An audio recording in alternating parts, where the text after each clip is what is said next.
starting with your ad mon activities for the first time, you're probably going to see some of the highest eCPMs that you'll ever see if you set it up correctly, because there's not that much historical data for your new app or game, meaning that eCPMs usually, or ad revenue usually, goes down after a while, because then actually networks have more time to find.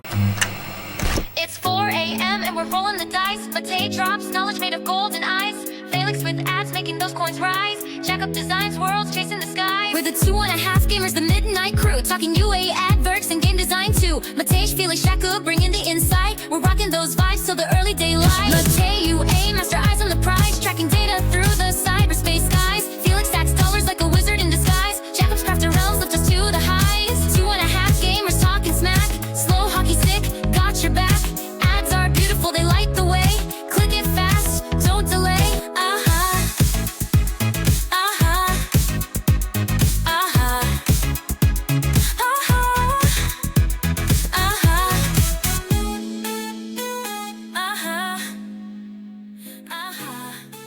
Hello everyone, and welcome to a special episode of the 2.5 Gamers podcast, where it's just me, Felix, and I'm going to be talking about mobile ad monetization basics. So what is this? This is exactly a course for you that will take about 20 minutes that's thinking about monetizing with mobile ads inside of either your mobile application or your mobile game. And what this is kind of destined to do is just give you a brief introduction on how everything actually works once you plug in the SDKs and once you have everything going showing ads. It's actually a bit more complicated than you think, and actually knowing these basics saves you a lot of hassle. So, who am I? My name is Felix Braberg. I've been in mobile for close to 10 years of my life right now. I've actually worked in 2 DSPs, 1 ad network. If you don't know what those 2 things are, you'll definitely learn it by the end of this presentation. But essentially, these are the 2 main sources of demand that buys inventory in the mobile space. After that, I was the head of ad monetization for Tetris, Eastside Games, and a couple of other studios, and now I'm a full-time ad consultant. I've managed about $500 million by now in ad earnings throughout my careers. I do know my way around mobile ads. All right, so let's get started. So the first thing that you need to know when you're starting to deal with mobile ads and earning ads with mobile ad monetization are these main metrics. So if you're going to take anything away, just remember what this is. So first, you have eCPM. So eCPM, or effective cost per melee, is the revenue that networks or DSPs pay for you for basically showing 1,000 impressions inside of your inventory. So this is actually the money that you earn, or the worth of your impressions, right? So eCPM, a lot of people tend to focus on this metric quite a lot and tend to give it the most important value, but I would say it's actually not the most important metric, because the most important metric that you should actually care about is ad revenue. So to understand ad revenue, we also need to talk about fill rate. So what is fill rate? That is the percentage of impression opportunities that you have that are actually sold to networks or DSPs, right? So you could have 100,000 impression opportunities, but if you only sell 2% of those, or a fill rate of 2%, that means you're missing out on pretty much 98% of ad revenue, right? So the most important metric is actually when you combine these 2, that's eCPM plus fill, because that actually gives you ad revenue, right? So eCPM plus how much networks actually buy from you is the ad revenue, right? So a good fill rate these days, I guess on video in mobile, should be about 98%. There's no excuse in a modern day and age why you shouldn't be filling at least 98% of your impression opportunities. So there's another big misconception in this industry, and that is that eCPM is better. I just talked about it, right? But I would gladly take a lower eCPM if it meant a higher fill, because that essentially means I earn more ad revenue. And that essentially brings us to one of the most important metrics in the space, which is Ad ARPDAU, or ad revenue per daily active user. So this is one of the most important metrics because it's the only metric that gives you a clear line of sight, or a clear channel on actually how your ads are performing, right? So if you look at it on a user level, that's usually when you can see if your ad monetization efforts are actually increasing the revenue per user or decreasing it, right? So this is the only metric that matters when you actually look at things, because it gives you also a clear line of sight on how your UA is affecting your ad monetization. So you can sometimes see eCPM go up, but fill go down, vice versa. But basically Ad ARPDAU is the clear line of sight. So these are the most important 4 metrics. Remember them, they're quite simple, but basically when talking to ad networks, you always want to talk about Ad ARPDAU, because if you only talk about eCPM all the time, they think you're not very knowledgeable in this space, because essentially you're only talking about one component of ad revenue and you're not talking about it on a user level. So always when interacting, look at Ad ARPDAU and talk about Ad ARPDAU, because it's the most important metric. So moving forward, how is actually eCPM calculated by ad networks? So all different networks have access to different amounts of data that they can use to calculate how much they're willing to bid to show a particular user one impression. It's rumored that the Google algorithm has 92 different parameters that it looks at. One of them is temperature, because they get that data from their weather app. And they look at all these things to decide in real time how much they're actually willing to pay for a user.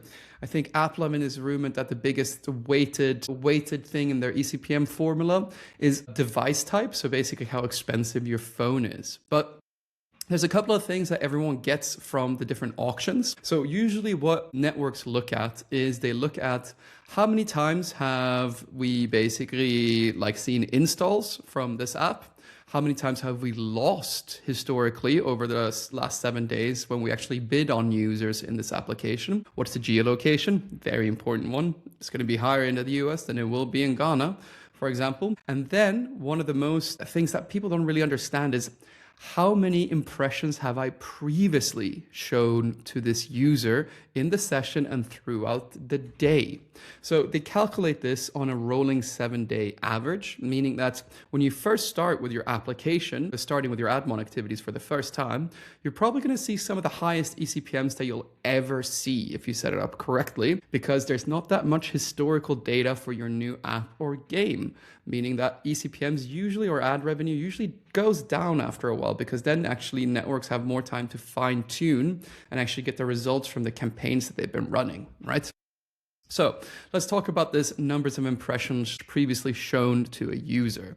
So all networks work on something called a recency model. Now, what is a recency model? It's fancy network speak for I'm willing to pay more because I assume that when I show a user a lot of impressions, what essentially happens is that people lose their interest and they lose their focus. So I'm willing to pay a higher per unit price on the first impression than I am on the 5th impression, for example, for the same user. So what does that actually mean in real time?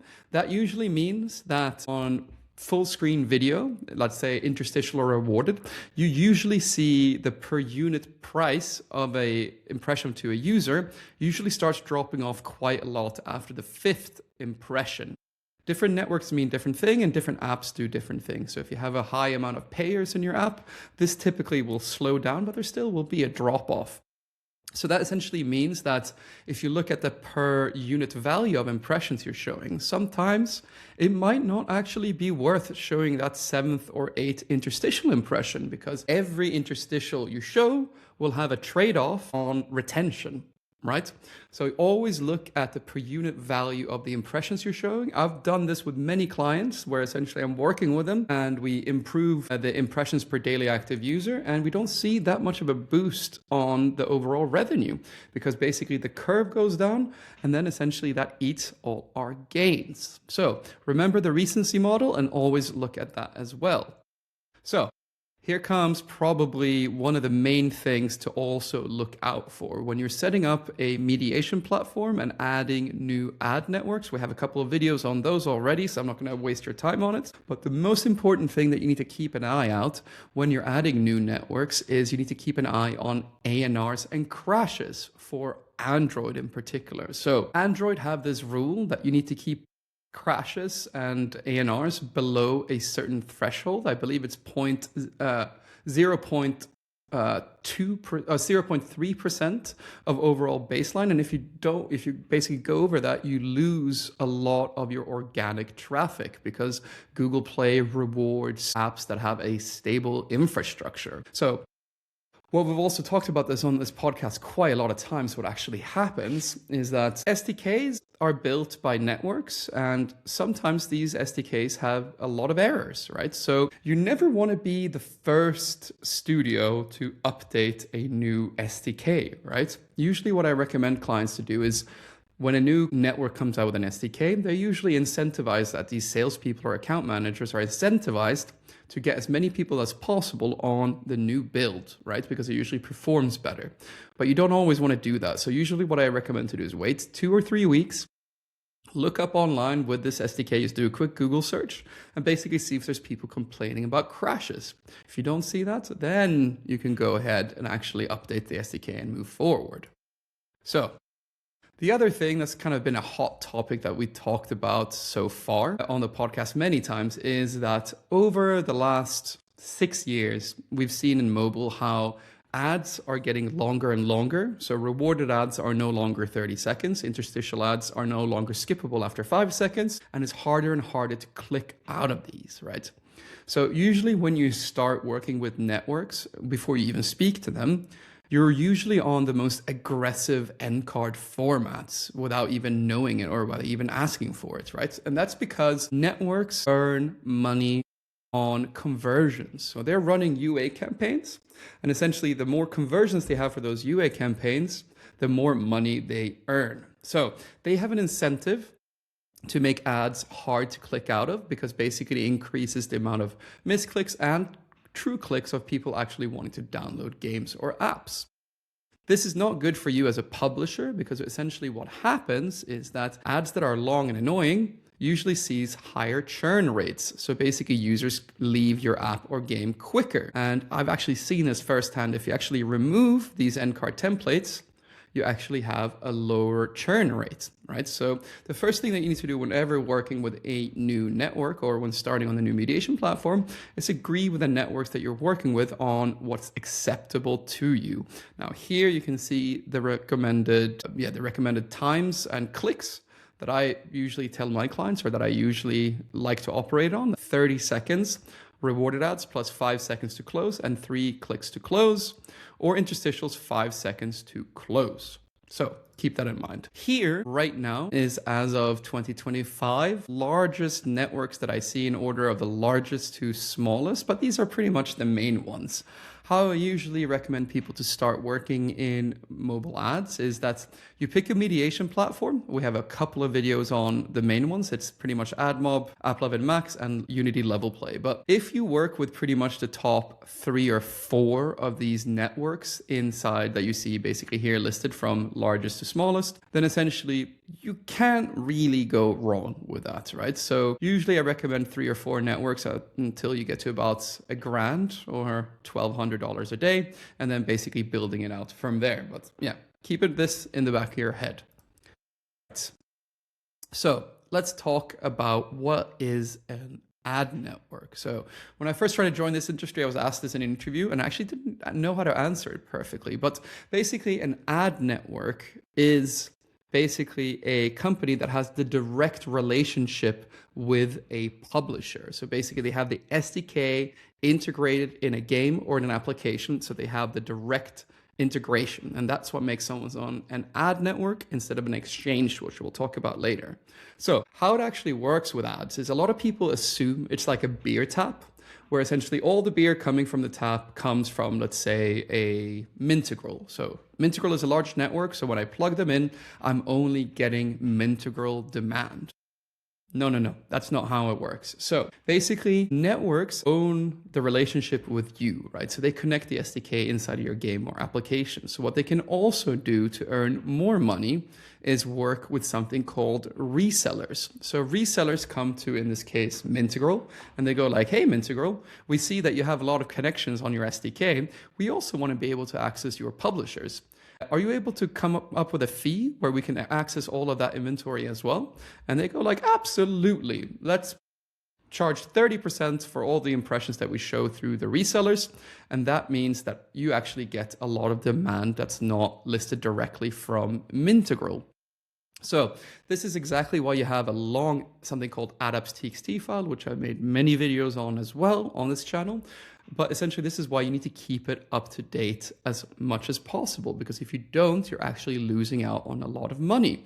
So usually when you work with a network, depending on the network, actual direct traffic that you get from a ad network is only somewhere probably around 30 to 60% in that region, unless you're working with, let's say, a Google or a Meta, where it's 100% their own demand.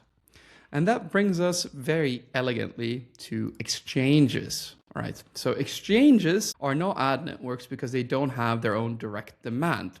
They're pretty much only making money on being a reseller. So the biggest exchanges right now in mobile is DT and Bid Machine. And essentially how they earn money is just owning the relationship with you and essentially bidding it in with only reseller demand, right? So it's only DSPs that you get demand from here. And that's the main difference. How does actually a mediation platform work? Once you start working with ads, you absolutely have to choose a mediation provider. Like I said, we've covered this a lot on this channel before. So just search mediation provider on this channel, and you'll find a lot of videos on it. But how mediation actually works, if you think about it, it's like a market.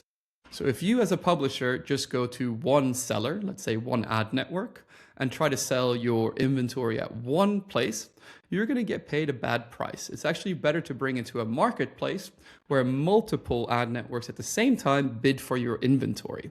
So what this means, like in real life, is essentially if you go and let's say you earn $100 a day, and if you don't have a mediation platform, if you add a mediation platform, in my experience, you double your ad revenue when you set this up. So you'll be earning $200 instead. So mediation platforms work pretty simply. You plug in a bunch of adapters that are all the networks, and then basically that whole transaction is facilitated on these platforms. How they work is pretty much the same. If you look at it like a visualization, you see pretty much that an ad request comes in. All the bidder networks that you have set up in real-time bidding, they together come up with a highest price that they're willing to pay for that particular user. And then basically it travels down that price, down the waterfall to see if it can be beaten. So this is kind of only true if you're on AdMob or Level Play these days, because most of all the impressions now served on AppLab and Max are through only header bidding. If you want to learn more about that, watch more videos. We're not going to go into that today because this is a basic introduction course.